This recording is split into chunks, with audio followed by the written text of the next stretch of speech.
Well, this one gives us a lot of problems. And it's been like 7 days since I put up a video, and as you go through this, you're going to see each problem that we encounter. Every time I say, we'll look at it in a minute, that's a day, actually, because this is a very, very difficult design to work with. And it's got to be my least favorite design I've come across, with one exception. There's one thing I really like about this Kato SD40-2, and that's the fact that if you need to strip the whole thing down to the frame, it's really easy. You can get right down into the frame with nothing on it in like under 60 seconds. And you're right down to the frame, which turns out, rebuilding this one, that's really important. And as you'll see, each time there's a little bit of transition in the video, that's a day. And now we're going to call this one. So let's dig into it and see what these problems are. So the SD40 Kato, everything is awesome, working great. One problem. That truck pickup problem has caused, we don't got good free movement. It's okay on the back, on the front, we don't got good free movement. So let's break it down again. We get this one done and figured out, then we can do the other two. We'll just copy what we've done here. So let's go ahead, take out the couplers again. The couplers all fixed up and graphite coated. Reformed their, these are number 5s. They've got the little copper spring, reformed that. That's good to go. Workbench is good to go. We added that new switch, so I haven't tried yet, but I think I now have the capability, instead of programming on main, using the new setup here, where we can isolate these two tracks. I have a feeling I could program a QSI, and I got a friend who's got something, and maybe give that a try. All right, so sweet connector, these TCS connectors. Here's the problem. This business is, when the shell gets down on here, there's not room. I tried thin wires, they just broke off. And when I get this down in here, as you can see, we got wires in the way. So we gotta break them down, and we gotta redo them. So let's go ahead and do that. Let's disconnect them. We've got to find a way to get truck power and not have it interfere or short. All right, what's going on here? We need some room for this soldering iron wire. All right, let's go ahead and take these guys out.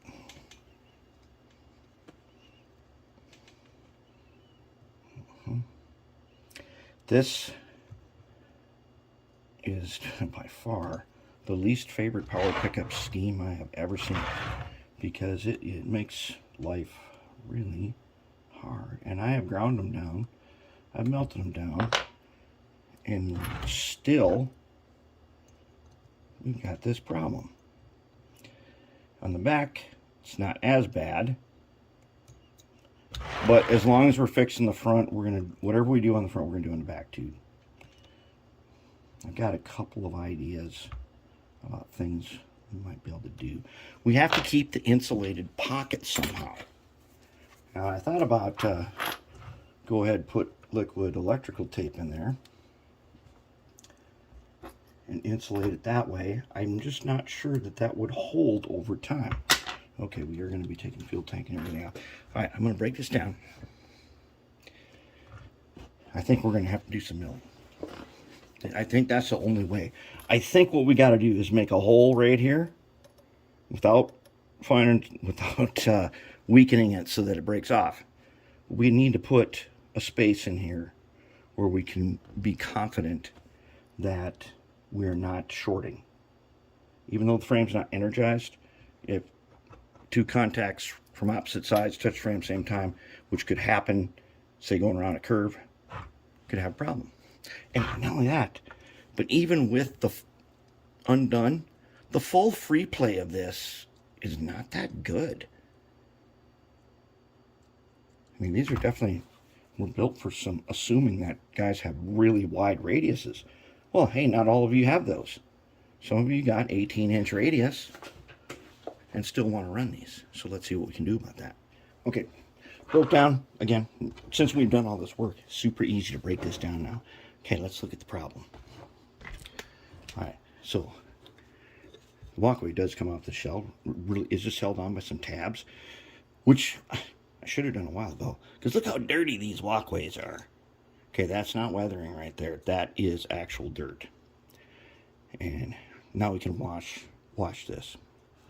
But more importantly, so here's our guys, our holes. Okay, we're gonna plunge this much off there. Doesn't serve any purpose. Don't need it. Backside, same thing. We're gonna plunge at least back to here, maybe even a little bit farther, so that we got some room to work. Okay, then I think what we're going to do is we're going to take, okay, where did I put my tool? Here he is. When the truck is sitting in here like this, it hits this guy, if you can see that. It hits this guy right here, that little thing right there. That just determines how far it's going to go. And I'm thinking that we can just sort of half round part of this, give it a little more, and we can do that on all of them. But then I think we want to, and here's where we got to be careful. This is the strength of the system right here. But if we were to half round back here, right there, it should not, right there, it should not affect the strength of this front platform. Okay, we'll still have plenty of material. But what we need is we need these pickups to come up and be free turning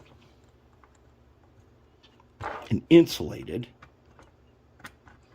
in there. And maybe if we were to take copper strip, which we could easily put on, and just bring it out a little ways, maybe that would help. We can insulate the deck, no problem. And then we'd have something to attach our wires to, and we'd have this much more room to bring them up into the middle. And it won't get in the way of this. This is the other problem. Even if you find a flexible wire that doesn't impede truck, it's still going to get caught on this guy. Is what I found out with the thin wires.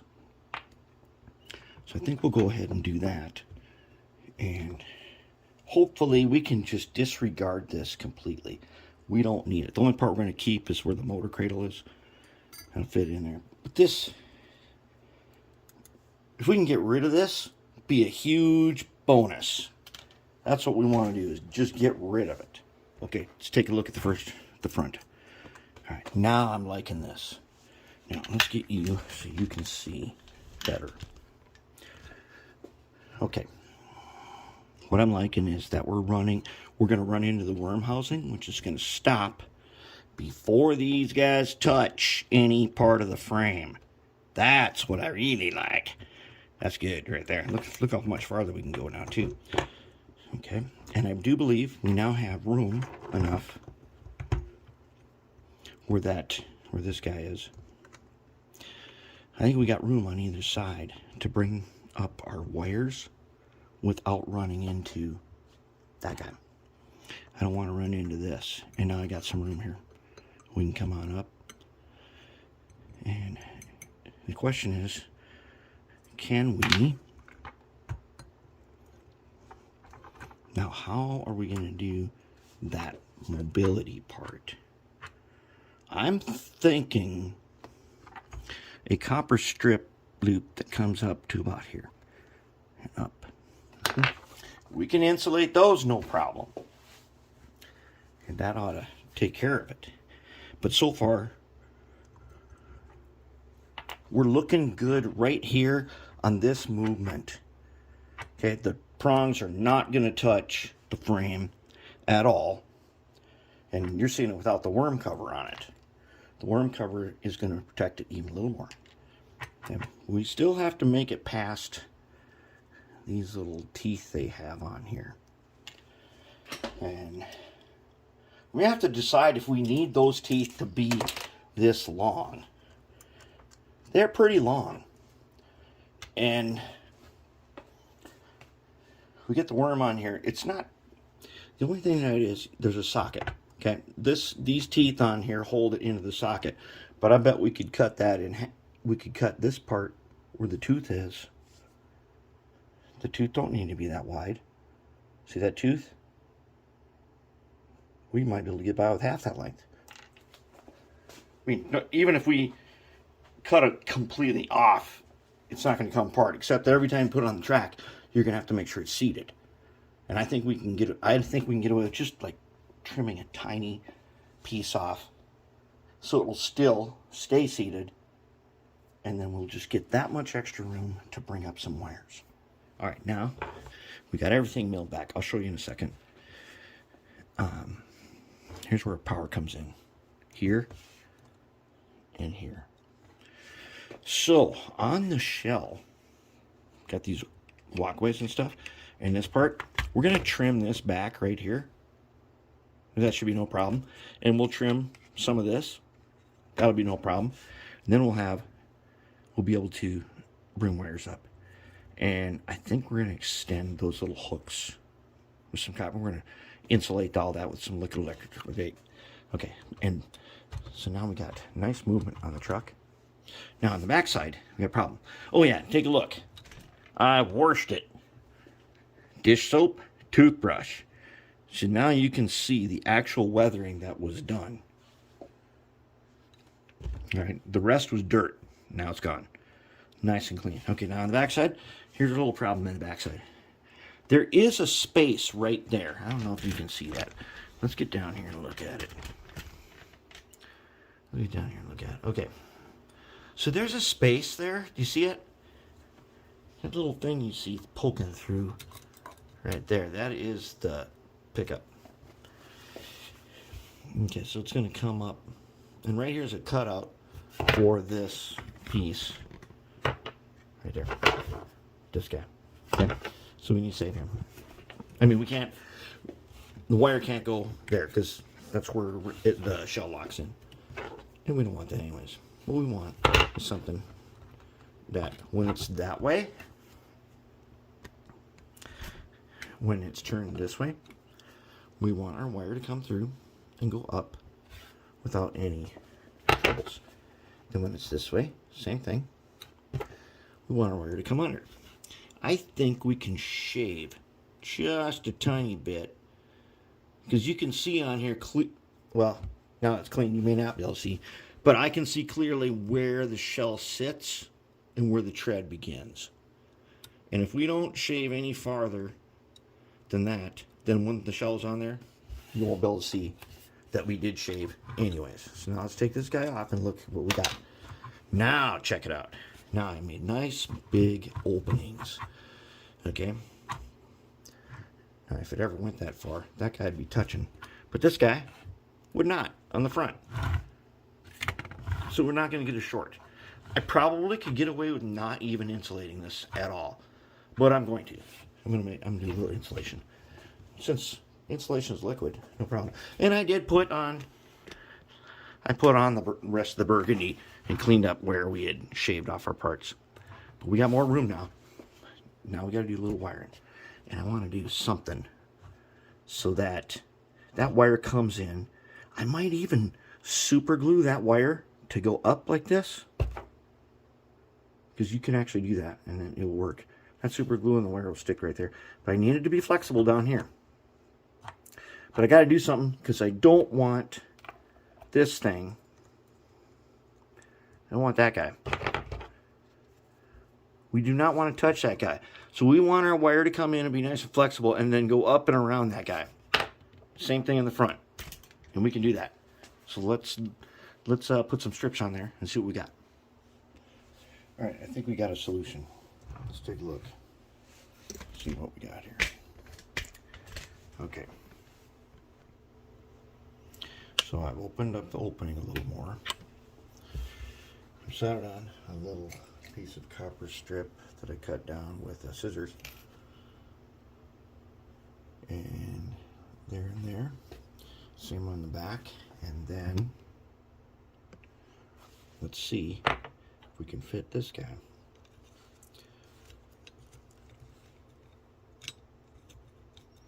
All right.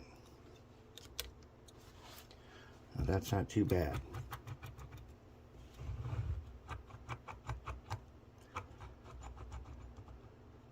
The green stuff is liquid electrical tape. And so I think what we're going to do is we're going to go ahead, hook it up, and give it a try. As if we haven't had enough annoyances with this, just found another one. So I was running it, and it was sluggish in reverse or something.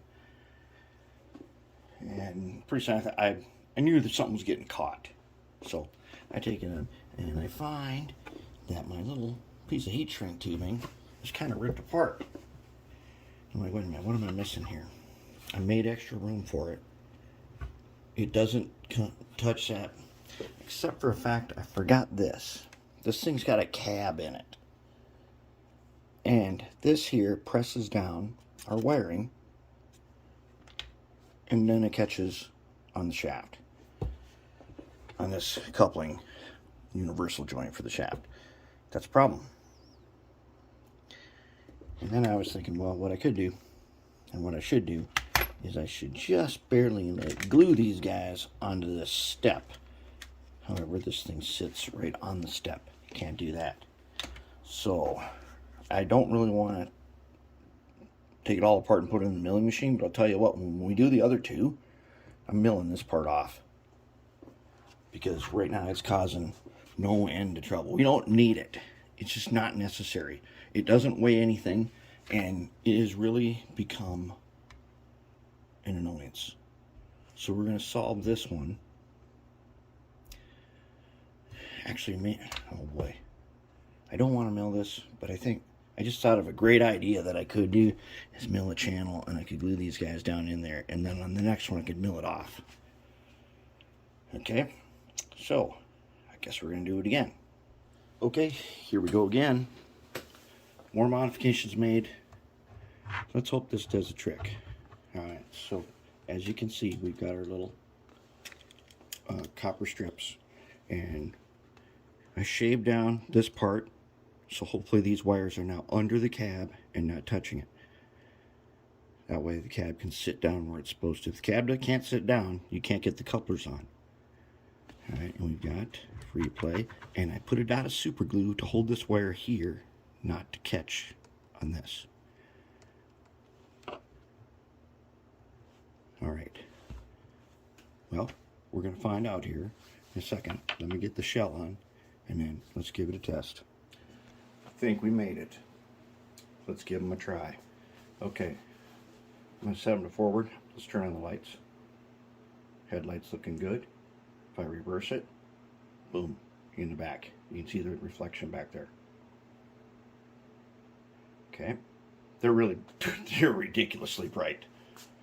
The camera, they don't look so bright, but they are blinding to the eye. Okay, let's try the beacon. That beacon is also blinding to the eye. I have it set to Mars light, because in rotary beacon, it is just ridiculously bright flashing. Okay, let's go ahead and move them out.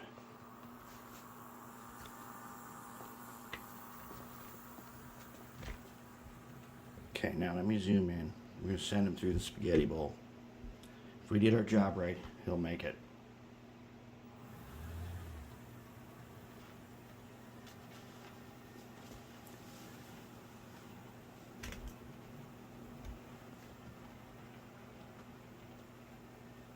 Alright, going out is the easy part.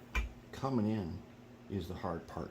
He does have to go slow because of the wheel profile on this is much more prototype, and there's a spot where you can't go fast with those kinds of wheels. And he makes it.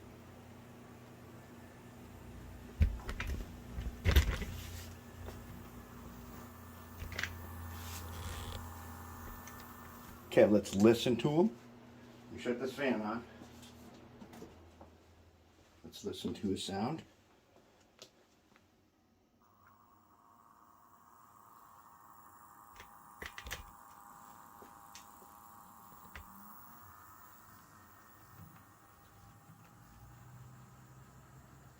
Good sound.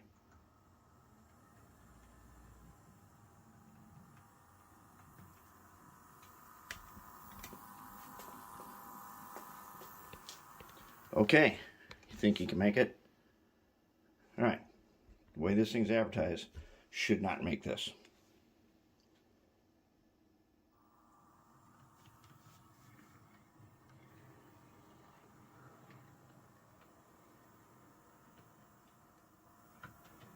But he does make it. Now that we've done our modifications, the trucks turn pretty free. Oh, are we on? Yeah, we're on. So he makes it.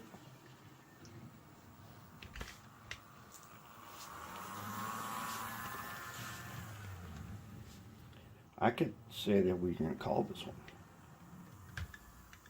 This was the most troublesome rebuild that I've had in a very long time. And it's a good thing we just did this one first, because the other two that we have to do, now we know what to do. We got to put some handrails back in position here. Fortunately, they're not broke off, and they all still have their little nubs on them to go where they're supposed to go. And we'll get that fixed up. But otherwise, good to go. Kato SD40-2. Very difficult design to work with. But we'll do the other two at one time, incorporate everything we learn, and those should go quick. And I think that's about it. I think we got it. Let's call it good to go.